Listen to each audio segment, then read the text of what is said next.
ದಿನಾಂಕ 27/4/2024 ಶನಿವಾರ ಈ ಕಾಶಿ ವಿಶ್ವೇಶ್ವರ ಸ್ವಾಮಿ ದೇವಾಲಯ ಪ್ರತಿನಿತ್ಯ ನಿತ್ಯ ಪೂಜೆ ಇರುತ್ತೆ. ಪ್ರತಿನಿತ್ಯ ದೇವಾಲಯಕ್ಕೆ ನಿತ್ಯ ಪೂಜೆ, ದೇವರಿಗೆ ಅಭಿಷೇಕ ಇರುತ್ತೆ, ನಿತ್ಯ ಪೂಜೆ ಇರುತ್ತೆ.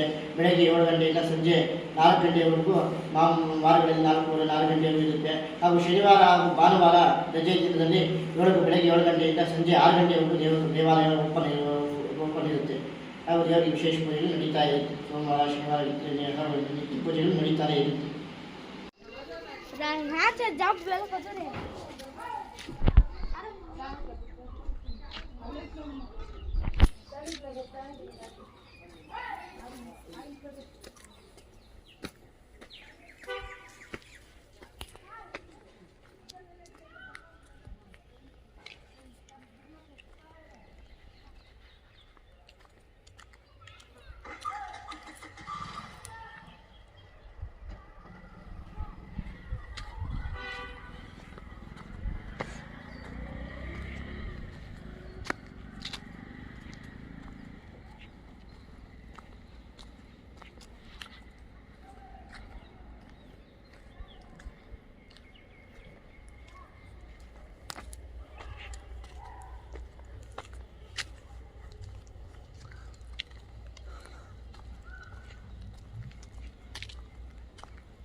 దీంట్లో పెట్టమని చెప్పిందా వేరే పట్టాలి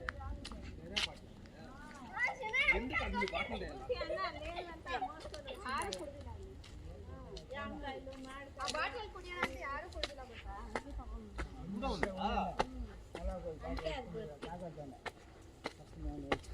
పదండి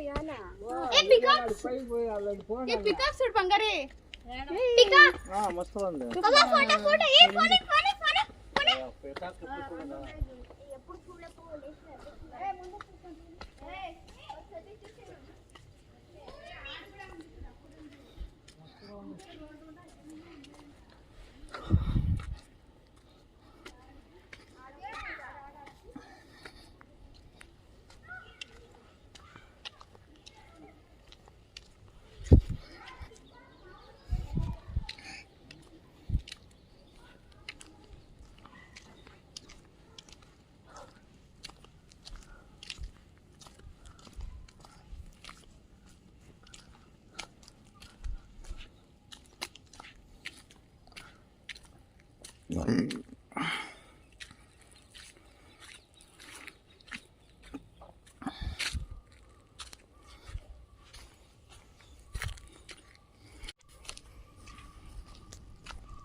ನೋಡ್ರೆ ಬರ್ತಾವ ಓಡಿ ಬರ್ತಾವ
ಎಷ್ಟು ಗಿಡ ಆಗ್ತೈತಲ್ಲ ಒಂದು ಎಕರೆ ಡೈಲಿ ಡೈಲಿ ಕಟ್ ಮಾಡಬೇಕು ಮತ್ತು ಗಿಡ ಚೆನ್ನಾಗಿ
नमस्ते अस्तु भगवान् विश्वेश्वराय महादेवाय त्र्यंबकाय त्रिपुरांतकाय त्रिकाग्निकालाय कालाग्निरुद्राय नीलकंठाय मृत्युंजयाय सर्वेश्वराय सदाशिवाय श्रीमन्महादेवाय नमः।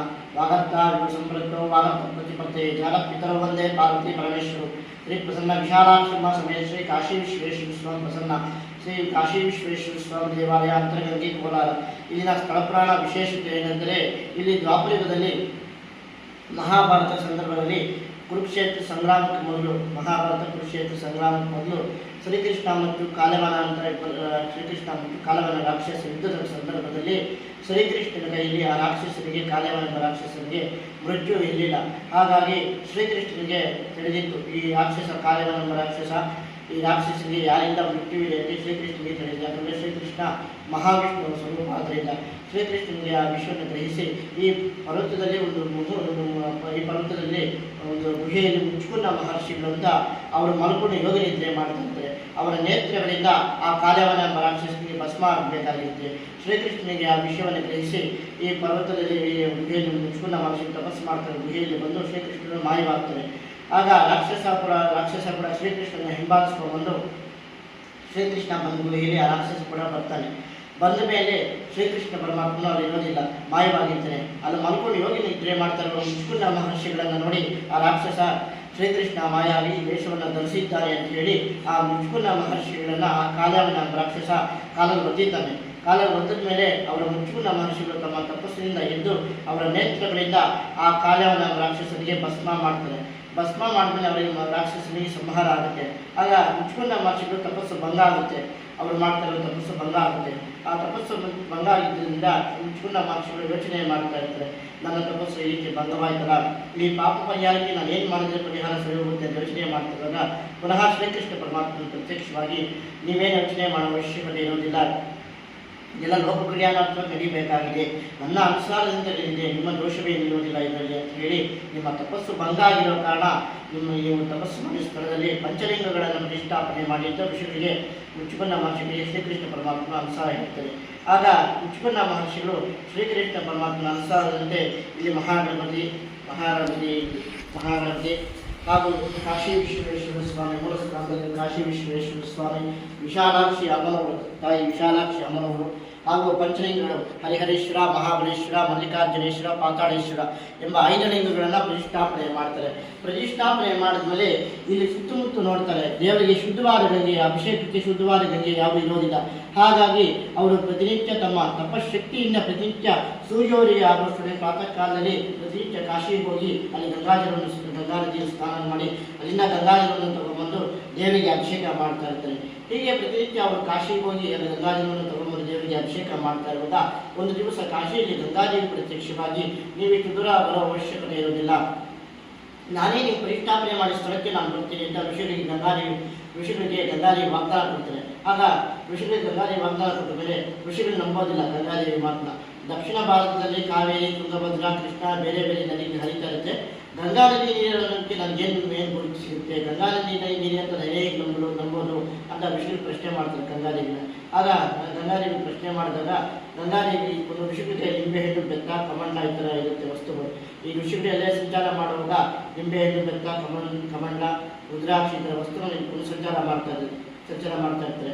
ಆಗ ಋಷಿಗಳ ಕೈಯಲ್ಲಿ ನಿಂಬೆಹಣ್ಣು ಬೆತ್ತನ ಗಂಗಾದೇವಿ ಕೈ ತಗೊಂಡು ಈ ನಿಂಬೆಹಣ್ಣು, ಬೆತ್ತ, ಗಂಗೆ 3 ಸೇರಿ ಅಂತರ ಮಾರ್ಗದಿಂದ ಕಳಿಸ್ಕೊಡ್ತೀನಿ, ನೀವು ಪ್ರತಿಷ್ಠಾಪನೆ ಮಾಡಿ ಶಿವಲಿಂಗಕ್ಕೆ ಹೋಗಿ ನೋಡಿ ಅಂದಾಗ ಅಲ್ಲಿ ಕಾಶಿಯಲ್ಲಿ ಗಂಗಾದೇವಿ ನಿಂಬೆಹಣ್ಣು, ಬೆತ್ತ, ಗಂಗೆ 3 ಸೇರಿ ಬಿಟ್ಟರೆ ಇಲ್ಲಿ ಬಂದು ಶಿವಲಿಂಗಕ್ಕೆ ಬಂದು ತೇರುತ್ತೆ. ಆಗ ಋಷಿಗಳೇ ಬಂದು ನೋಡಿದಾಗ ಆ ನಿಂಬೆಹಣ್ಣು, ಬೆತ್ತ, ಗಂಗೆ 3 ಸೇರಿ ಬರ್ತಾರೆ ಶಿವಲಿಂಗಕ್ಕೆ ಬರ್ತಾರೆ ನೋಡಿ ಆ ನಿಂಬೆಹಣ್ಣು ಬೆತ್ತವನ್ನು ಋಷಿಗಳ ಕೈ ತಗೊಂಡು ಗಂಗೆಯನ್ನು ಮಾತ್ರ ಶಿವಲಿಂಗಕ್ಕೆ ಸ್ಥಾಪನೆಯನ್ನು ಮಾಡ್ತಾರೆ ಅಂತ ಸ್ಥಳ ಪುರಾಣ. ಆ ಸ್ಥಾಪನೆಯನ್ನು ಮಾಡಿದ ಮೇಲೆ ಆ ಗಂಗೆ ಅಲ್ಲೇ ಹರಿತಾ ಇದ್ರೆ ಅದು ಪ್ರತೀತಿ ಇರೋದಿಲ್ಲ. ಯಾಕಂದರೆ ಋಷಿ ಮೂಲ, ನದಿ ಮೂಲ ಅದೆಲ್ಲ ದೈವ ರಹಸ್ಯ ಆದ್ದರಿಂದ ದೇವರಿಗೆ ಬಲಭಾಗದಲ್ಲಿ ದಕ್ಷಿಣ ಭಾಗದಲ್ಲಿ ನಂದಿ ಬಾಯಿಗೆ ಬರುವಾಗೆ, ನಂದಿ ಹುಕ್ಕುಳಿಂದ ಬರುವಾಗೆ ಹಾಗೂ ಮಧ್ಯದಲ್ಲಿ ಬರ್ತಿರೋದು ವಿಷ್ಣುಪಾದ, ಈ 3 ಕಡೆ ಗಂಗೆ ಬರುವಾಗೆ ಋಷಿಗಳು ಮುಚ್ಚಿಕೊಂಡ ಮಹರ್ಷಿಗಳು ಸ್ಥಾಪನೆ ಮಾಡ್ತಾರೆ. ಈ ಗಂಗೆ ಸದಾಕಾಲ ಇದೇ ರೀತಿ ಹರಿತಾ ಇರಬೇಕು, 4 ವರ್ಷ ಮಳೆಯಲ್ಲಿ ಸದಾಕಾಲ ಬರುತ್ತೆ ಅಂತ ಹೇಳ್ತಾರೆ. ಈ ಗಂಗೆ ಇದೇ ರೀತಿ ಹರಿತಾ ಇರಬೇಕು ಅಂತೇಳಿ ಋಷಿಗಳು ಸ್ಥಾಪನೆ ಮಾಡ್ತಾರೆ. ಅಭಿಷೇಕಕ್ಕೆ ದೇವರಿಗೆ ಉಪಯೋಗ ಆಗಲಿ ಅಂತ ಆ ಮುಚ್ಚಿಕೊಂಡ ಮಹರ್ಷಿಗಳು ಸ್ಥಾಪನೆಯನ್ನು ಮಾಡ್ತಾರೆ. ಈ ಗಂಗೆ ಯಾವ ಕಡೆಯಿಂದ ಬರುತ್ತೆ, ಹ್ಯಾಕೆ ಬರುತ್ತೆ ಅದನ್ನು ಗೊತ್ತಾಗೋದಿಲ್ಲ. ಕಾಶಿಯಿಂದ ಅಂತರ ಭಾಗದಿಂದ ಬರೋದಕ್ಕೆ ಅಂತರಗಂಗೆ ಹೆಸರು. ಈ ಗಂಗೆ ಅಂತರ ಭಾಗದಿಂದ ಹಾಕೊಂಡು ಬರುವಾಗ ಆಯುರ್ವೇದಿಕ್ ಮೂಲಿಕೆಗಳೆಲ್ಲ ಅದನ್ನ ಸೋಪ್ಕೊಂಡು ಬರೋದ್ರಿಂದ ಆ ಗಂಗೆಯಲ್ಲಿ ತುಂಬ ಶಕ್ತಿವಾದ ಗಂಗೆ ಅಂತ ಹೇಳ್ತಾರೆ, ತುಂಬ ಪವಿತ್ರವಾದ ಗಂಗೆ ಅಂತ ಹೇಳ್ತಾರೆ. ಆ ಗಂಗೆಯಲ್ಲಿ ಯಾರು ಸ್ನಾನ ಮಾಡಿದ್ದೇ ಆಗ್ಬೋದು, ಯಾರೇ ಸೇವನೆ ಮಾಡಿದ್ದೇ ಆಗ್ಬೋದು, ಆರೋಗ್ಯಕ್ಕೆ ಎಲ್ಲರಿಗೂ ಒಳ್ಳೆಯದು. ಬೋರಲ್ಲಿ ಬೋರ್ಗೂ ಹಾಕ್ಬೋದು, ಮನೆಯಲ್ಲಿ ಪ್ರೋಕ್ಷಣೆ ಮಾಡ್ಬೋದು, ಹಾಗೂ ಎಲ್ಲರಿಗೂ ಶುಭವಾಗಿದೆ ಅಂತ ಹೇಳ್ತಾರೆ ಆ ಗಂಗೆ. ಈ ದಕ್ಷಿಣ ಭಾರತದಲ್ಲಿ ಶಿವನ ಕ್ಷೇತ್ರಗಳು ಯಾವ್ಯಾವ ದಕ್ಷಿಣ ಭಾರತದಲ್ಲಿ ಅದೆಲ್ಲ ಶಿವನ ಕ್ಷೇತ್ರಗಳು ಇರುತ್ತೋ ಅದೆಲ್ಲ ದಕ್ಷಿಣ ಕಾಶಿ ಕ್ಷೇತ್ರ ಅಂತಲೇ ಕರೀತಾರೆ. ಇದು ದಕ್ಷಿಣ ಭಾಗದಲ್ಲಿ ಇರೋದಕ್ಕೋಸ್ಕರ ಈ ಕ್ಷೇತ್ರ ದಕ್ಷಿಣ ಕಾಶಿ ಕ್ಷೇತ್ರ ಅಂತ ಹೆಸರು. ಅಂತರ ಭಾಗದಲ್ಲಿ ಗಂಗೆ ಬರೋದಕ್ಕೋಸ್ಕರ ಅಂತರಗಂಗೆಗೆ ಹೆಸರು ಕರೀತಾರೆ. ಇನ್ನು ಈ ಕ್ಷೇತ್ರ ಪಂಚಲಿಂಗ ಕ್ಷೇತ್ರ ಅಂತ ಕರೀತಾರೆ. ಪಂಚಲಿಂಗ ಕ್ಷೇತ್ರ ಅಂದರೆ ತಲಕಾಡಿನಲ್ಲಿ ಒಂದು ಶಿವಲಿಂಗ ದೇವಸ್ಥಾನ ಒಂದೊಂದು ಮೈಲಿ ದೂರ ಇರುತ್ತೆ. ಇಲ್ಲೆಲ್ಲ ಪಂಚಲಿಂಗಗಳು ಒಂದೇ ಸ್ಥಳದಲ್ಲಿ ಇದೆ, ಆದ್ದರಿಂದ ಪಂಚಲಿಂಗ ಕ್ಷೇತ್ರ ಅಂತ ಕರೀತಾರೆ. ಇಲ್ಲಿ ಕಾಶಿ ವಿಶ್ವೇಶ್ವರ ಸ್ವಾಮಿ, ಹರಿಹರೇಶ್ವರ, ಮಹಾಬಲೇಶ್ವರ, ಮಲ್ಲಿಕಾರ್ಜುನೇಶ್ವರ, ಪಾತಾಳೇಶ್ವರ ಎಂಬ 5 ಲಿಂಗಗಳು ಒಂದೇ ಕಡೆಯಾದ ಇರೋದ್ರಿಂದ ಪಂಚಲಿಂಗ ಕ್ಷೇತ್ರ ಅಂತ ಕರೀತಾರೆ. ಈ ಪರ್ವತ ನರಸಾಪುರದಿಂದ ಹಿಡಿದು ಇಲ್ಲಿವರೆಗೂ ಒಂದೇ ಬೆಟ್ಟ, ಆದ್ದರಿಂದ ಶತಶೃಂಗ ಪರ್ವತ ಅಂತ ಕರೀತಾರೆ. ಶತಶೃಂಗ ಅಂದರೆ ಶತ ಅಂದರೆ 100, ಕೊಂಬು ಅಂದರೆ ಶೃಂಗ ಅಂದರೆ ಕೊಂಬ, ಶತಶೃಂಗ ಪರ್ವತ ಅಂತ ಕರೀತಾರೆ ಈ ಪರ್ವತವನ್ನು. ಶತಶೃಂಗ ಪರ್ವತ ದಕ್ಷಿಣ ಕಾಶಿ ಕ್ಷೇತ್ರ ಅಂತ ಹೆಸರು. ಈ ಕ್ಷೇತ್ರದಲ್ಲಿ ಶಿವರಾತ್ರಿ ದಿನ ದೇವರಿಗೆ ವಿಶೇಷ ಪೂಜೆ ನಡೆಯುತ್ತೆ, ಹಾಗೂ ಶಿವರಾತ್ರಿ ಮಾರನೇ ದಿನ ಸೂರ್ಯಕಿರಣಗಳು ದೇವರ ಬೆಳೆಯುತ್ತೆ, ಅದು ವಿಶೇಷವಾದ ಪೂಜೆ ನಡೆಯುತ್ತೆ. ಹಾಗೂ ಕಾರ್ತಿಕ್ ಮಾಸದಲ್ಲಿ ವಿಶೇಷ ನಡೆಯುತ್ತೆ, ಕಾರ್ತಿಕ್ ಸೋಮವಾರ ವಿಶೇಷ ಇರುತ್ತೆ, ಕಾರ್ತಿಕ್ ಕಡೆ ಸೋಮವಾರ ಶಿವನಿಗೆ ವಿಶೇಷ ಪೂಜೆ ಇರುತ್ತೆ. ಹಾಗೂ ಶಿವದೀಪ ಅಂತ ನಡೆಯುತ್ತಿದೆ. ಕಾರ್ತಿಕ್ ಮಾಸದಲ್ಲಾಗ್ಬೋದು, ಮಾರ್ಗಶಿರ ಮಾಸದಲ್ಲಾಗ್ಬೋದು, ಕೃತಿಕಾ ನಕ್ಷತ್ರದಿಂದ ಶಿವದೀಪ ಅಂತ ಬರುತ್ತೆ. ಅವತ್ತು ವಿಶೇಷವಾಗಿ ಶಿವನಿಗೆ ಲಕ್ಷದೀಪೋತ್ಸವ ಅಂತ ಮಾಡ್ತಾರೆ. ಇನ್ನು ಪ್ರತಿ ಹಬ್ಬಗಳಿಗೆ ವಿಶೇಷ ಪೂಜೆ ಇರುತ್ತೆ. ಯಾರೇ ದೇವರಲ್ಲಿ ನಂಬಿಕೆಯಾಗಿ ಅವರಿಗೆ ತಪ್ಪದೇ ಒಳ್ಳೆಯದಾಗುತ್ತೆ ಅಂತ ಇಲ್ಲಿನ ನಂಬಿಕೆ. ದಿನಾಂಕ 27/4/2024 ಶನಿವಾರ ಈ ಕಾಶಿ ವಿಶ್ವೇಶ್ವರ ಸ್ವಾಮಿ ದೇವಾಲಯ ಪ್ರತಿನಿತ್ಯ ನಿತ್ಯ ಪೂಜೆ ಇರುತ್ತೆ. ಪ್ರತಿನಿತ್ಯ ದೇವಾಲಯಕ್ಕೆ ನಿತ್ಯ ಪೂಜೆ, ದೇವರಿಗೆ ಅಭಿಷೇಕ ಇರುತ್ತೆ, ನಿತ್ಯ ಪೂಜೆ ಇರುತ್ತೆ. ಬೆಳಗ್ಗೆ 7 ಗಂಟೆಯಿಂದ ಸಂಜೆ 4 ಗಂಟೆವರೆಗೂ, ವಾರಗಳಲ್ಲಿ 4 ಗಂಟೆವರೆಗೂ ಇರುತ್ತೆ. ಹಾಗೂ ಶನಿವಾರ ಹಾಗೂ ಭಾನುವಾರ ರಜೆ ದಿನದಲ್ಲಿ ಬೆಳಗ್ಗೆ 7 ಗಂಟೆಯಿಂದ ಸಂಜೆ 6 ಗಂಟೆವರೆಗೂ ದೇವಾಲಯ ಓಪನ್ ಇರುತ್ತೆ. ಹಾಗೂ ದೇವರಿಗೆ ವಿಶೇಷ ಪೂಜೆಗಳು ನಡೀತಾ ಇರುತ್ತೆ. ಸೋಮವಾರ, ಶನಿವಾರ ನಿತ್ಯ ಪೂಜೆಗಳು ನಡೀತಾನೆ ಇರುತ್ತೆ.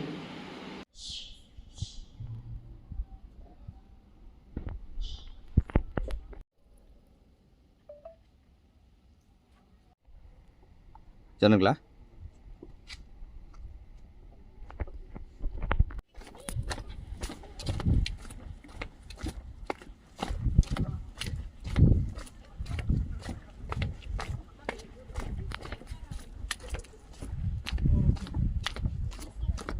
क्या खेत का रास्ते से? सर हमको मालूम नहीं सर, हम भी नया है इसमें। हाँ उसको उसमें कुछ लिखा है सर, नहीं तो उसको हमारा वो उसका बंदा है, वो उसको पूछ सकते हैं आप। देखो वो उधर बैठा है।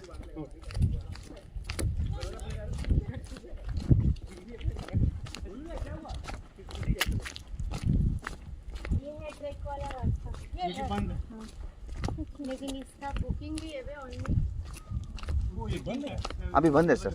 वो सामने जाना पड़ेगा क्या? अभी ऊपर टेंपल है। अच्छा बस टेंपल ही उतना हाँ ही टेंपल है। टेंपल खुला हुआ है ना? हाँ टेंपल को है 7 बजे क्लोज करता है। अभी ट्रैकिंग अभी बंद है। अच्छा अच्छा, हाँ अभी रात हो रहा है ना, इसलिए वो बंद है। Thank you.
ವಾಟರ್ ಬಾಲ್ ತೊಗೊಂಡೋಗ್ಬಿಡಿ, ಇಟ್ಕೊಂಡ್ಬಿಡುತ್ತದು ಕೋತಿ.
ವ್ಯೂ ಚೆನ್ನಾಗಿದೆ ಅಷ್ಟೇ.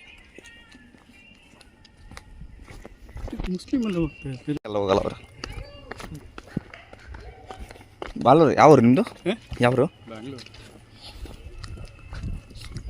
ಆ್ಯಕ್ಚುಲಿ ಲೊಕೇಶನ್ ಬರಬೇಕಂದ್ರೆ ರೈನಿ ಸೀಸನ್ ಬರಬೇಕು. ಊಟಿ ಥರ ಇದೆ ಸರ್ ಈ ಸೀಸನ್. ಹಾಂ, ನೆಕ್ಸ್ಟ್ ಸೀಸನ್ಗೆ ರೈನಿ ಸೀಸನ್ ಬಂದು ಒಳ್ಳೆ ಇರುತ್ತೆ. ಸೂಪರ್ ಇರುತ್ತೆ ಲೊಕೇಶನಲ್ಲಿ. ಹಿಂಗೆ ವಾಟರ್ ಫಾಲ್ಸ್ ಬರುತ್ತೆ ಮೇಲೆಯಿಂದ, ವಾಕಬಲ್ ಡಿಸ್ಟೆನ್ಸ್. ನಾನು ಬಂದಿಗೆ 3-4 ವರ್ಷ ಆಯಿತು. ವಿಡಿಯೋ ಮಾಡೋಣ ಅಂದ್ಕೊಂಡಿದ್ದೆ, ಟೈಮೇ ಇಲ್ಲ. ಇವತ್ತು ಫ್ರೀ ಇದ್ದೇ ಬಂದೆ. ಏನು ಮಾಡ್ತಾ ಇದ್ದೀರಾ? ಆ್ಯಕ್ಚುಲಿ ನಾನು ಬಿಸ್ನೆಸ್ ಮ್ಯಾನ್ ಅಣ್ಣ. ನಾನು 4 ಶೋರೂಮ್ ಇದೆ ನಮ್ಮದು. ಏನು ಶೋರೂಮು? ಮೊಬೈಲ್ಸ್ ಅಣ್ಣ. ಸೇಮ್ ಸಂಗೀತ ಪೂರ್ವಿಕರಣ, ನಮ್ಮದು ಸೇಮ್ ಬ್ರಾಂಚಸ್. ಇಲ್ಲಿ ಸುಮ್ಮನೆ ಕೆಲಸ ಮೇಲೆ ಬಂದೆ. ಯಾವಾಗ ಅಣ್ಣ ಮಾಲೂರಿದೆ, ಹೊಸಕೋಟೆ ಇದೆ, ಬಂಗಾರಪೇಟೆ, ಕೋಲಾರ ಇದೆ. ಇಲ್ಲ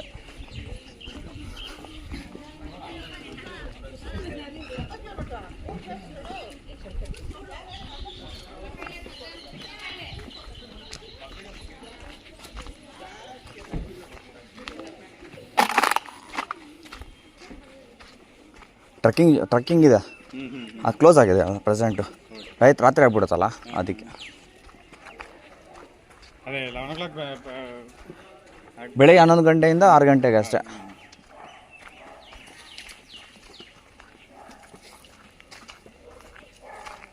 ಜರ ಕ್ಲೋಸ್ ಮಾಡಿದ್ದಾರೆ ಸರ್, ಸಮ್ಮ ಟೈಮಾಗಿ ಕ್ಲೋಸ್ ಮಾಡಿದ್ದಾರೆ, ಕ್ಲೋಸ್ ಮಾಡೋಕ್ಕಿದ್ದಾರೆ. ಕ್ಲೋಸ್ ಮಾಡಿದ್ದಾರೆ ಅಂತ ಕಾಣಿಸ್ತಾ ಇದೆ.